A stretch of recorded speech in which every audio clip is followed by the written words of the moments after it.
Post অফিসে টাকা জমা করার নিয়মে পরিবর্তন। বিস্তারিত জানতে হলে সম্পূর্ণ ভিডিওটি দেখুন। আপনি যদি সুরক্ষিত বিনিয়োগ করতে পছন্দ করেন এবং বছরের সমস্ত ঝুঁকি থেকে দূরে পোস্ট অফিসে নিজের টাকা বিনিয়োগ করার কথা ভাবছেন, তাহলে আপনার এটি জানা জরুরি যে পোস্ট অফিসে টাকা বিনিয়োগ করার নিয়মে পরিবর্তন করা হয়েছে। এখন পোস্ট অফিসে যে কোনো ক্ষুদ্র সঞ্চয় প্রকল্পে বিনিয়োগ করতে গেলে আপনার প্যান তথ্য আয়কর বিভাগের তথ্যের সঙ্গে ক্রস করবে পোস্ট অফিস। 1 মে 2024 থেকে কার্যকর করে সংশোধন করা হয়েছে প্ল্যান যাচাইকরণের সাথে সম্পর্কিত প্রোটিন সিস্টেম, যা 7 মে 2024 জানিয়েছে পোস্ট অফিস। আপনি যদি পোস্ট অফিসের কোনো ক্ষুদ্র সঞ্চয় প্রকল্পে বিনিয়োগ করার কথা ভাবছেন, তাহলে এই বিষয়ে আগে থেকেই জেনে থাকা উচিত। পোস্ট অফিসে টাকা জমা করার নিয়মে পরিবর্তন হয়েছে।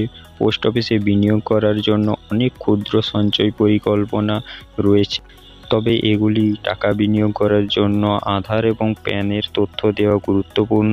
আপনার যদি আধার কার্ডের তথ্য এবং প্যান কার্ডের তথ্যের মধ্যে মিল না থাকে, তাহলে পোস্ট অফিসের স্কিমগুলিতে বিনিয়োগ করতে পারবেন না। এই নিয়মটি 1 এপ্রিল 2024 থেকে চালু করা হয়েছিল।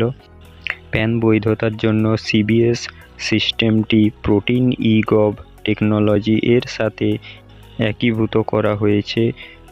ফিনাকলে প্যান যাচাই করা হয় প্রোটিন সিস্টেম থেকে প্রাপ্ত তথ্যের ভিত্তিতে।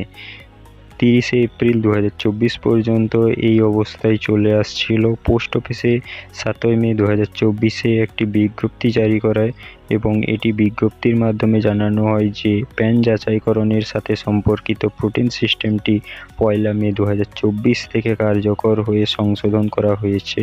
সহজ ভাষায় বলতে গেলে, আপনি যদি পোস্ট অফিসে যে কোনো ক্ষুদ্র সঞ্চয় প্রকল্প, যেমন হচ্ছে যে public provident fund, Sukanya Samriddhi Yojana, মহিলা সম্মান সঞ্চয়পত্র, সিনিয়র সিটিজেন সেভিংস স্কিম ইত্যাদিতে বিনিয়োগ করার কথা ভাবছেন বা করতে চান, তাহলে আপনার আধার কার্ড এবং প্যান কার্ডের তথ্য দেওয়া বাধ্যতামূলক। আপনার যদি আধার কার্ডের তথ্য এবং প্যান কার্ডের তথ্য আলাদা আলাদা হয়, তাহলে পোস্ট অফিসের স্কিমগুলিতে বিনিয়োগ করতে পারবেন না। এর জন্য আপনাকে প্রথমে প্যান বা আধার সংশোধন করে সঠিক করতে হবে, তবেই আপনি এই পোস্ট অফিসের স্কিমগুলিতে টাকা বিনিয়োগ করতে পারবেন।